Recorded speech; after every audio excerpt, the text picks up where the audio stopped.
Disclaimer. The content featured in the following broadcast is purely for educational information purposes.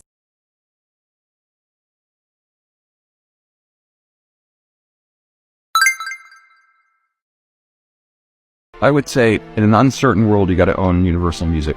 The one thing I'm confident about is more people will have music subscriptions or be streaming music from whatever device on a global basis a decade from now. And I think that's a certainty, and it's a very capital light business. And so I think that's a good place to put money for a decade. In this video, we're going to look at the shambles going on at Universal Music Group, the label behind Diddy, Drake, Kendrick, and Taylor Swift, all of whom you've probably heard of. But Bill Ackman, not so much. His hedge fund company, Pershing Square, is their third biggest investor. And as a director, he gets to decide how much money to allocate to the likes of Lucian Grainge. And I've been wanting to make a video about him for a while, because no one in the media is holding him accountable while he goes around telling us what a great guy he is, when he has a history of destroying businesses for his own financial benefit. I'm trying to see if he's part of the shambles. I'm worth about $5 billion on any given day, and I want you to know that I'm no different than you. Says he's no different, but he goes to great lengths to control and cultivate his public image. We're going to find out what an awful person he really is.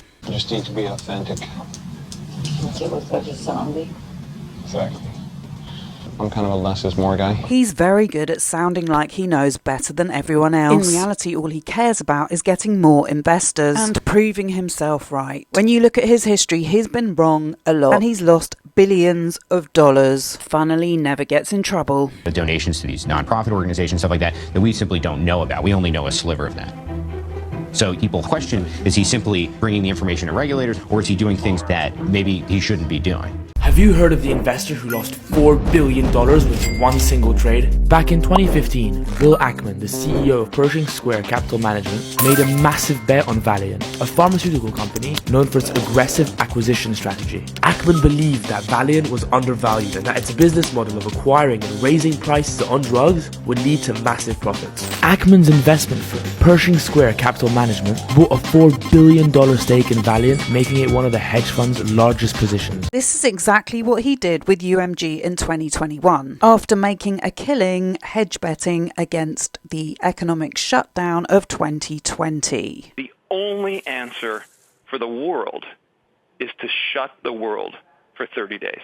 Oh yes, we're going to get into that. And by the way, he also owns a huge stake in Google and YouTube, and we can all see how that's going, along with Twitter, which is probably why he publishes essays on there, threatening people who say things he doesn't like. So before I carry on with the video, I'm going to try and explain what hedge fund investing is. And honestly, if it wasn't for the fact that these guys went to the most prestigious universities and come from very privileged backgrounds, although they do their best to deny it, the closest comparison I can make as to what they do is to professional gamblers. And I found this old documentary about a professional gambler from the 90s, I want to say, and there's no difference in what he does than to what Bill does, although they have very different lifestyles. Bill went to Harvard and works for the banks, so it's all regulated, allegedly, and the banks profit massively from these transactions, creating huge debts, which has caused the economic crisis we're currently in, whereas Harry works from home and has his payouts in the pub. So 1,500 in total inside bets, about £3 grand the lizard as well. Here Harry's talking his investor Calvin into investing into his fund, which is betting against horses or dogs racing. Only with a hedge fund, the bet can be long or short, and they're betting on the value of stock. Ready to go now? I'll ring you back in 2 minutes. Now, I was always told betting is a mug's game because you've got more chance of losing than winning. And spoiler alert, Calvin's about to lose, but then Harry wins until he spends it on his next bet, because gambling can be a serious addiction. Banks will keep on putting the money up for these funds as long as the interest rates on loans are paid. Otherwise, it becomes a Ponzi scheme. 6-4, I can't change that one, can I? Definitely not. Right, 12:33.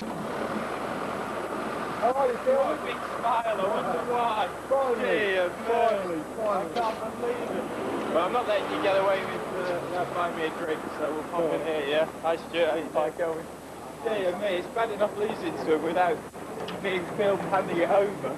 How did I ever agree to this? First time this year, this is, by the way, chaps. It's all been counted. I've had a complete year of torture, Todd Kelvin. Go well played. I must admit, I think, unlike most gamblers, and Harry's the same actually, tend to be quite a good loser and a bad winner, which is quite unusual for gamblers, I think. Yeah. Most gamblers, when they win, they're all false modesty. I was lucky, you were unlucky, never mind. When they lose, it's damn you, I was robbed, blah blah, it's disgraceful. Whereas Harry and I, it's the other way around. If you win, you just crucify the other guy. That'll teach you, don't ever take me on again. That'll teach you. He's right. And it's the better way to be. It's the right way to be. It's the right way to be. We don't like bad losers. Listen, if you don't get money when you're winning, if you don't get the money when the ball's rolling for you, then how are you ever going to get money? The company was accused of inflating its sales figures and using a network of pharmacies to push its drugs. But Valiant's problems only got worse. The company was investigated by the SEC and faced mounting legal challenges. Its stock price continued to fall, and Ackman's investment in Valiant turned into a massive disaster. In the end, Ackman lost over $4 billion on his investment in Valiant, making it one of the worst investment decisions in his career. To put this trade's damage into perspective, Ackman lost over $7.7 million every single day that the market was open for over 2 years.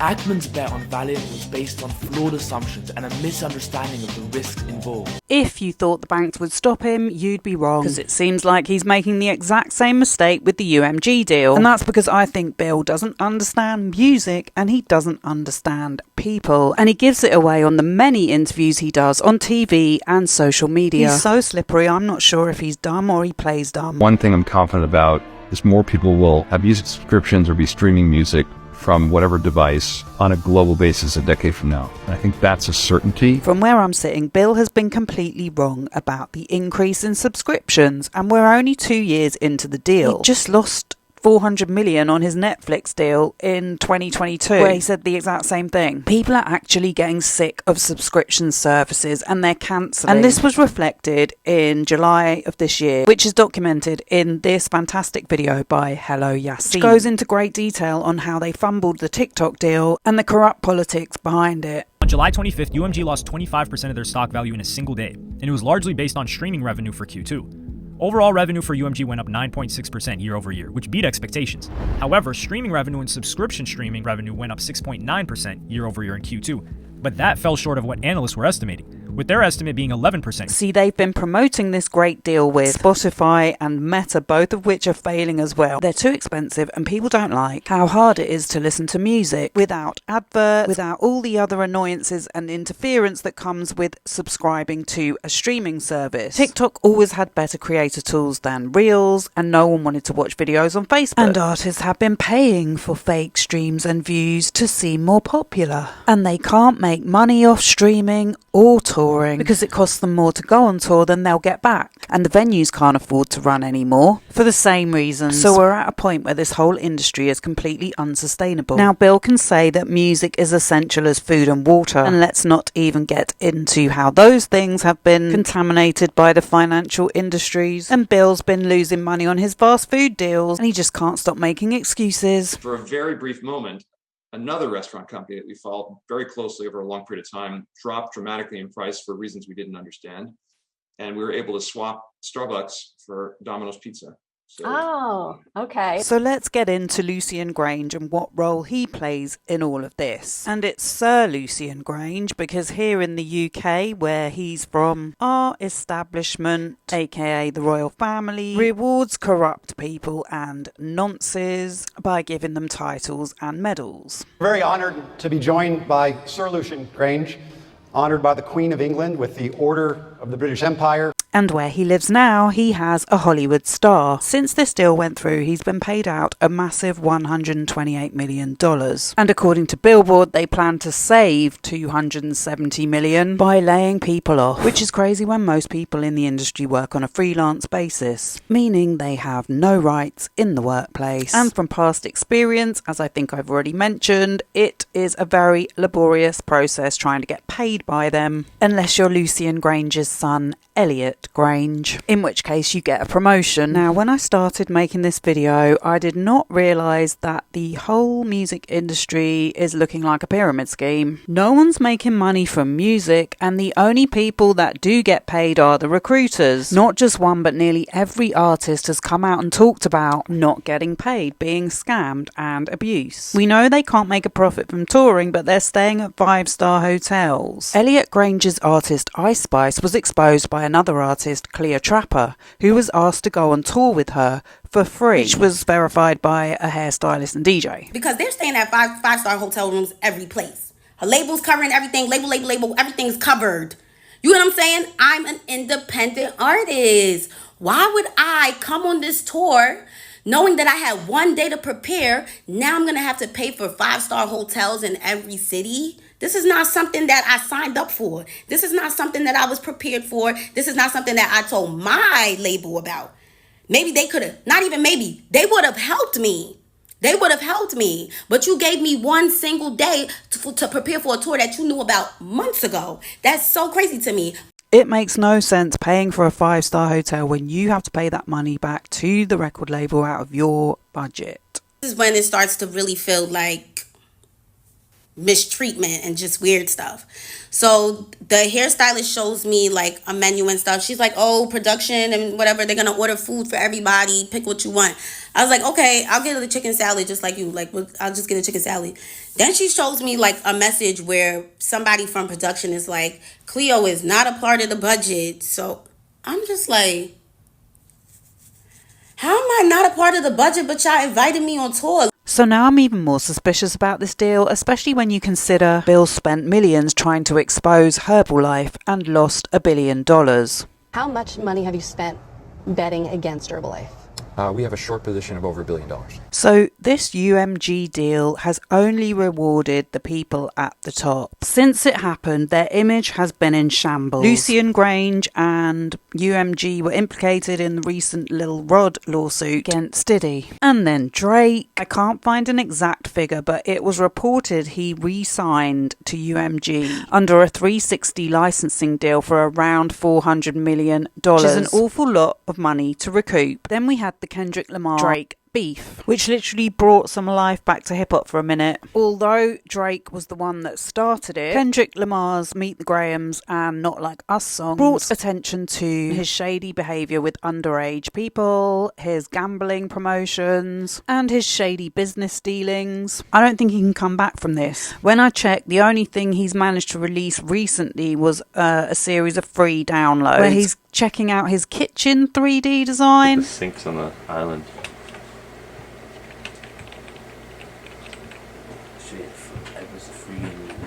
There's been reports of CEOs dropped and 20 artists let go. Then the whole TikTok fiasco where they took all their artists off for 3 months, which they claimed was to get them a better licensing deal and protect them from AI. Only behind the scenes they were lobbying to get TikTok shut down so they could take it over. Strong interest in buying TikTok, with names thrown in the mix like Bill Ackman, Sam Altman of OpenAI, who married Keith Rabois to his husband Jacob Helberg. They overestimated the value of licensing on meta platforms like WhatsApp.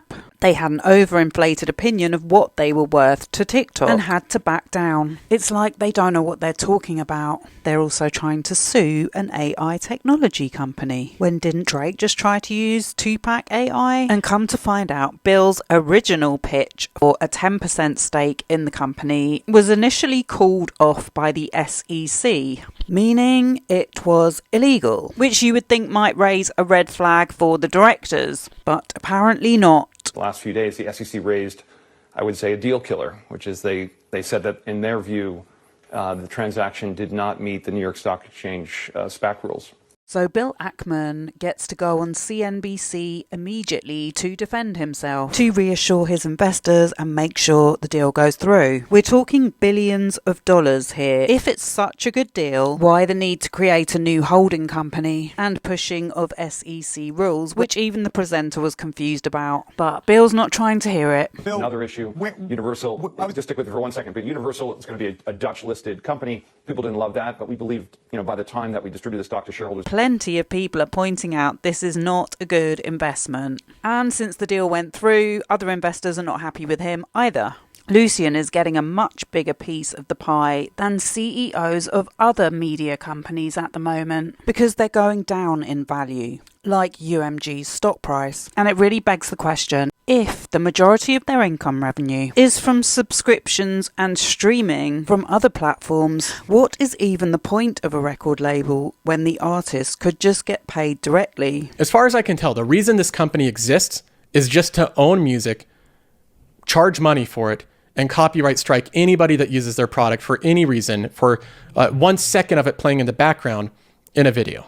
That's what UMG does. That's the value that they offer. Artists are getting completely ripped off by their labels, which you could say has been the case for a long time. But the only way this business can keep going is if they try and make it look like the artist can't survive without them. And that's why Drake's the showpiece. He gets all these opportunities that other artists don't, like partnering with a private jet company. If ever Drake or whenever Drake calls up and says he needs more money for his project, I give it to him. Drake was the most streamed artist on Spotify, and UMG had a 3.3% ownership stake in Spotify. UMG says it's trying to get their artists more out of streaming revenue, but that doesn't make sense for their business model. It's in their interest as a business for the artist to get less. Now, Bill Ackman, who knows nothing about music, is really trying to explain how music works to the biggest music label in the world. I apologize to the audience, but someone is changing my slides. Can we have a... is there a way to make my slides not change without my touching them? Okay. Apologies again. The tech companies, Apple, Google, fund distribution and customer acquisition by running the streaming services. Remember, Google is another one of the companies he owns. You have, the old days you'd buy one CD, and that would be your source of revenue. Today, an artist earns an annuity-like lifetime revenue stream, and the same thing is true, of course, for Universal. My kids today listen to, many artists that I listened to as a kid, and there's a lot more discovery of artists from the 80s, from the 70s, from the 60s. Of course, people listen to the Beatles, but they also listen to, many artists that they, hear about through friends because it's totally accessible. People share playlists. These are things that could not happen in the past. This is completely false information. For as long as I've been alive, people have been able to share their taste in music through DJs, mixtapes, radio. They didn't need to sign up to another app and pay to do it. It's less of a hit-driven industry because of the growing importance of the catalog. Less of a hit-driven industry? What are you talking about? Albums today are more disappointing than they've ever been, and this is where the label is cutting back on costs. Back in the day, artists made albums that you wanted to listen to every track. That doesn't happen anymore. And while we're on that subject, the only reason why Ice Spice was signed to UMG was because she was popular on TikTok. So this completely debunks your argument against TikTok. A song might be massively popular on TikTok, but that doesn't mean they want to buy the whole album, so that's your bad. Lucian is just as bad of a liar. This deal was about making more money for shareholders and his payout. I care deeply about music, and I care more deeply about real music and real opportunity and real artists than I do algorithms pushing inexpensive things or fake products or fintech or music to help you go to sleep with. If that is true, you're going to have a problem using the tech industry because that's how it works. You better have a little word with your mate, Bill. I care deeply about the music business and all the problems and that we had in the over the period since file sharing and piracy, and we've come through that, and now we've got a different kind of challenge, a different conversation. I don't like people cheating. He doesn't like people cheating? Or is that only when it happens to him? If he cared about music and artists, he would take some of the capital and invest in that. But instead he focuses on growth, which by definition means the quality will go down. He paid this consultancy firm on how to do just that. And on top of it, he has the cheek to say he cares about mental health and well-being. What we've done around social justice, around what we've done in South Africa, what we've done in mental health in the UK, the work that the teams have done in the US with regard to medical care and education and food banks is something that We don't shout about that. I think it's a sort of a duty. What about a duty to your own employees, the people you built the wealth from? Now, Lucian, via his lawyers, denied any liability in the recent allegations by Lil Rod, P. Diddy's producer of the Love album, paid for and owned by UMG, not being paid for his work, being promised a Grammy, and while at work trying to make the album being repeatedly sexually assaulted, and witnessing a shooting in a studio. What does he think causes mental health issues? You would have to be blind and deaf to not know about level of mental health issues going on in the music industry, whether it is addiction, being a victim, or an abuser. Like, look around you. Someone like Justin Bieber, he does not look well. He does not look like a well person. And what does he think causes mental health issues? All of the things being signed to the label has done to them, like denying them getting paid and putting them in dangerous situations where they're likely to be violently assaulted. At the very least, he should have looked into these allegations that his staff should have reported instead of covering it up. So yeah, there's that. And now let's look at what corruption looks like. He has connections to the British government and pro-Israel organisations. His wife, Caroline, is a trustee of the Bernard Lewis Family Trust. Her family's money's trust, because her family owns River Island, who, fun fact, Rihanna did her first clothing collaboration with, and they're registered in the Cayman Islands, and they donate to the Conservative Party and own lots of hotels in Israel. She does loads for charity and bangs on about what a great mum and businesswoman she is. And this has nothing to do with being anti-Jewish. This has to do with these organisations try to hide the truth of what is happening in Gaza, which I'm not allowed to speak about, nor are their artists. And he supports those organisations, as does Bill Ackman. Bill Ackman was recently exposed for being in direct communication with Mayor Adams on the recent student protests at Columbia University. They were in a WhatsApp group together trying to get the protest shut down, and Mayor Adams has just been indicted, like Diddy. In the months leading up to the protests, some chat members attended private briefings with former Israeli Prime Minister Naftali Bennett, Benny Gantz, a member of the Israeli War Cabinet, and Israel's ambassador to the United States, Michael Herzog. This would lead to the members working with the Israeli government to air a 40-minute IDF atrocity propaganda film titled Bearing Witness to the October 7th Massacre in New York that was shown on November 10th in Gotham Hall, as well as requesting help from the chat to show the film at colleges, eventually being shown at Harvard, which was attended, promoted, and facilitated by one of the members of the chat, Bill Ackman. We are in a world today where if you challenge conventional wisdom or you take on sensitive topics where you're at risk of being quote-unquote canceled, you can be accused of being a racist. Yeah. You can be accused of lots of things. And I think that's led to a shutdown of kind of free speech generally, which I think is a big negative.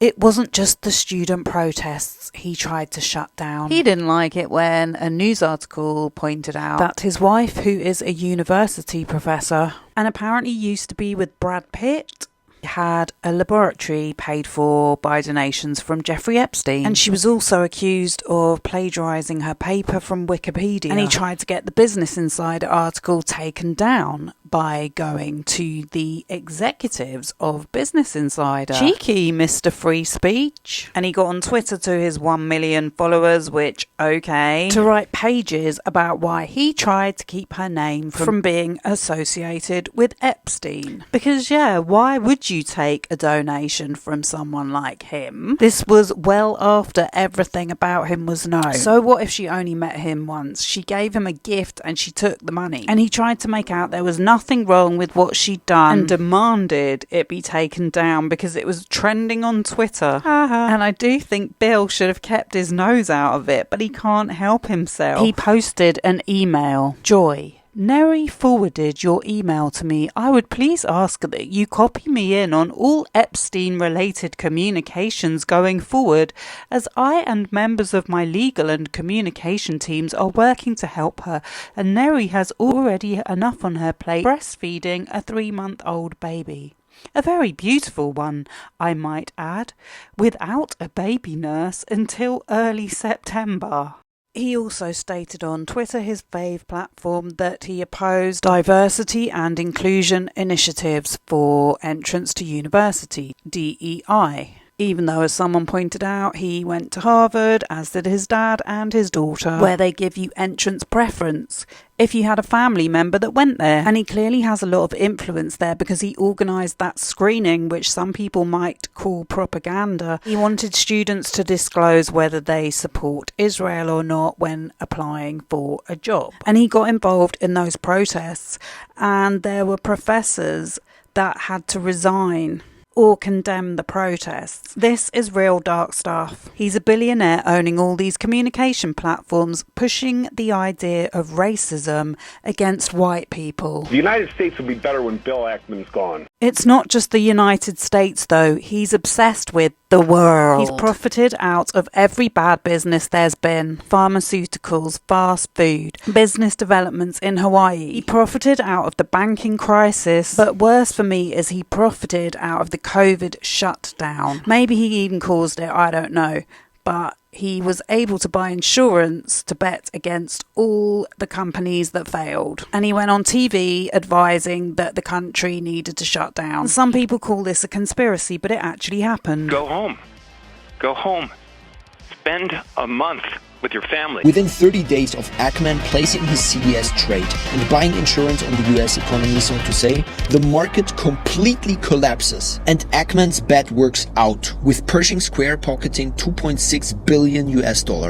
I know this is legal, but I don't think this should be a way to make money. Do you? Because like I said at the beginning of the video, these people are gamblers and they don't stop.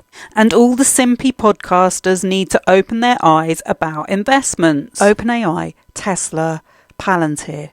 Go do your own research. They're not sustainable investments. And I think he went for UMG because he's invested in AI and streaming, and he wants to own TikTok. I think he's genuinely going to cause the death of that label because he's been wrong about his ChatGPT investment as well. What he says about people not using Google, which I don't because it's compromised, to use ChatGPT is mind-blowing, and also shows their interest in OpenAI is purely commercial, where all along they've been pretending it's going to be an open resource. Google advertising search YouTube franchise is one of the most dominant franchises in the world. Very difficult to disrupt. The world is moving from offline advertising to online advertising, and that trend, I think, continues. Why? Because you can actually see whether your ads work. Oh, you mean by selling data and spying on people? Thanks for admitting it. And they really dominate that business. Now, AI, of course, is a risk. If all of a sudden people start searching or asking questions of ChatGPT and don't start with the Google search bar, that's a risk to the company. It's not just a risk, but he needs to understand that just because you force adverts on people does not make them want to buy the product. Just like you can't force people to buy music and you can't force babies to become stock investors or whatever crazy idea you're going to come out with next. My idea was you give every baby that's born in America, whatever, like a $7,000 account. I just sort of making up a number, $6,500. When they're born, and they can't remove money from that account, and it's tax exempt, and it compounds, and it gets invested in like an index fund that earns historic rates of returns in markets. By the time you're 65, it's $1 million. But it gives someone a minimum stake in the success of the country of capitalism. It makes them an owner, right?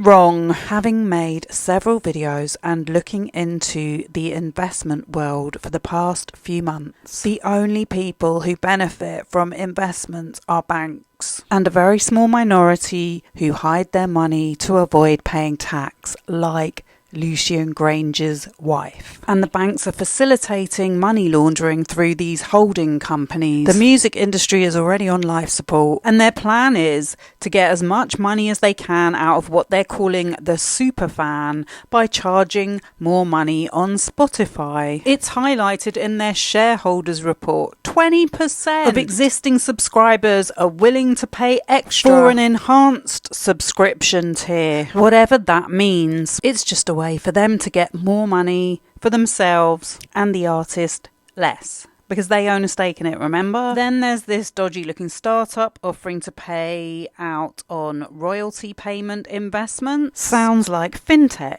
And lastly, let's get to this statement on their website about China. And it's about a Chinese consortium called Tencent, who I featured in a previous video.